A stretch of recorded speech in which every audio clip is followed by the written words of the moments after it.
I'm Chris West. In my last video, I explained where you could find any note that could be played as a natural harmonic on the double bass. In this video, I'm going to show how to fill in the gaps using artificial harmonics.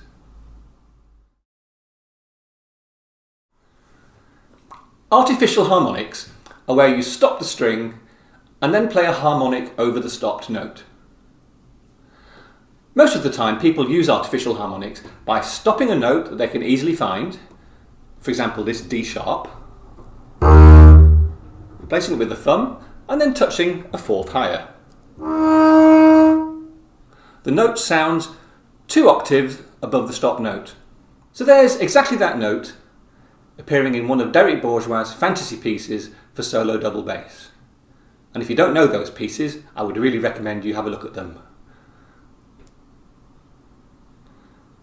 So that's how we play artificial harmonics at the fourth. In fact, that's the only way I ever see people play these harmonics on the violin. But if that was the only way of playing artificial harmonics, this would be a very short video. I'm going to talk about some other ways we can use them. In the last video, we saw how you can play some natural harmonics by touching 2 notes. First of all, we saw how you can play a D with your thumb and finger a perfect fourth apart, touching D and G. Or by having them a perfect fifth apart, touching the G with the D above. And then later, we saw how you could play G, A, B and D with your fingers a perfect fifth apart up here.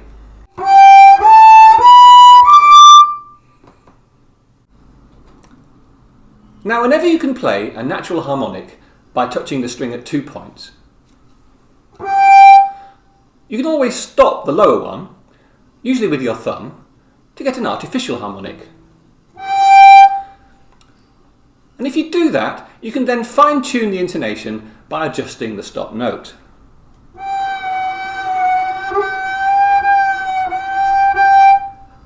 And let's be clear, you adjust the intonation with the thumb that's stopping the note, not with the finger. That doesn't make any difference. And that's really useful in those cases where the natural harmonic isn't in tune, like the 7th harmonic.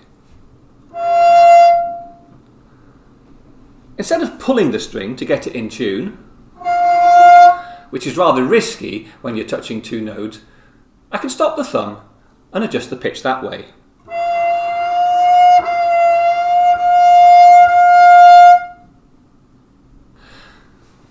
So for instance, a lot of people play this passage in the Bottesini concerto with harmonics on the D string, like this.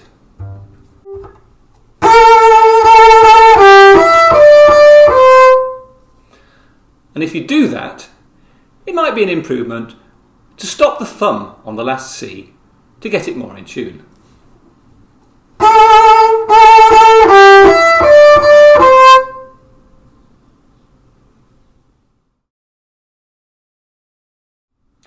The next thing I want to talk about is how you can get several different harmonics over any note that you stop. If you only ever touch the artificial harmonic a fourth above the stop note, that's like only ever playing the natural harmonic a fourth above the open string. So just as we have other harmonics over D, B and B flat,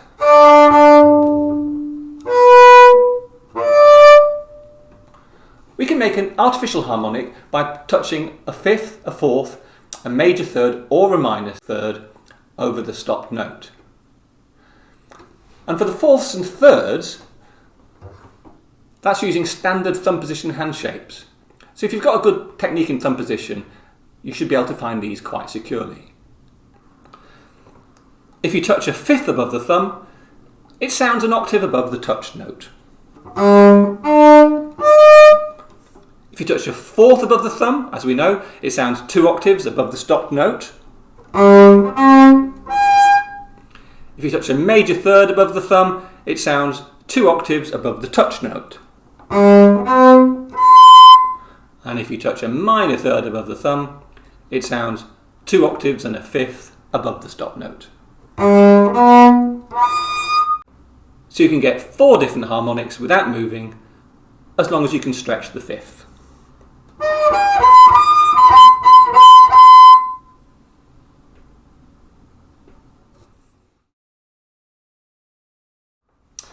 And conversely, if you can play a note as an artificial harmonic one way, it's always possible to play it lots of other ways. The quickest way of showing that is to play this seagull effect. I'm glissing down without changing the size of my hand, and every so often the string switches which harmonic it's playing. And where does that happen? Well, I can get the same harmonic in 4 places that are adjacent on the string. As a 5th, F C. As a 4th, C F. As a major 3rd, A flat C. Or as a minor 3rd, F A flat. Now the distance is always the same, and lo and behold, the notes I'm stopping with my thumb form a minor arpeggio. F, A flat, C and F. Yep, it's our old friend, the minor arpeggio secret again. So how can we use these different ways of playing artificial harmonics to make our lives easier? If you want to play a scale in artificial harmonics, most people play the harmonic at the 4th and then shift the thumb, adjusting the hand size as necessary.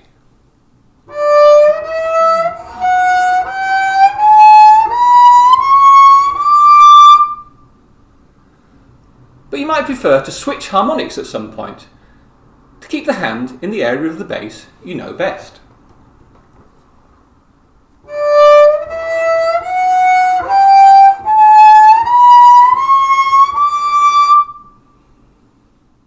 Thirds, 4ths and 6ths come in the same harmonic series, so you can play them without shifting your thumb.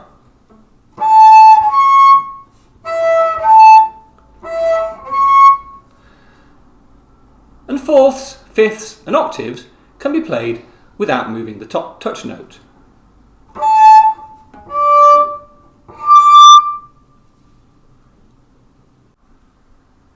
So with a bit of thought, you can work out ways of playing quite complicated tunes without having to shift very much.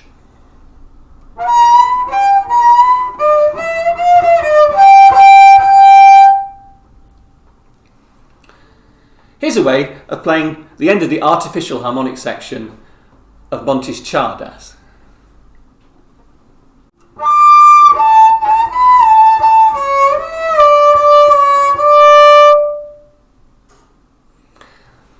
And you can see a fingering like that for the whole passage on page 34 of my book, Reaching the Heights.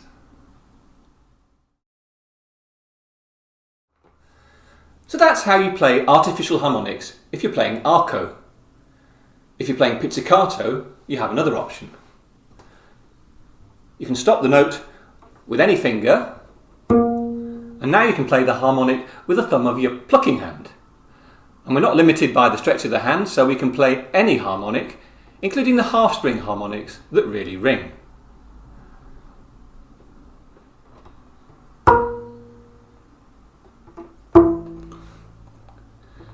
Now, by moving the right hand to match the notes you're playing with your left hand, you can release your inner jacko and pick out any tune you like.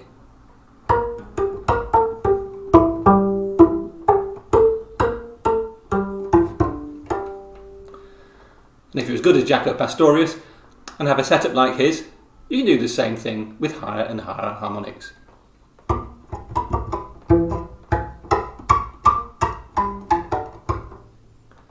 But I can't.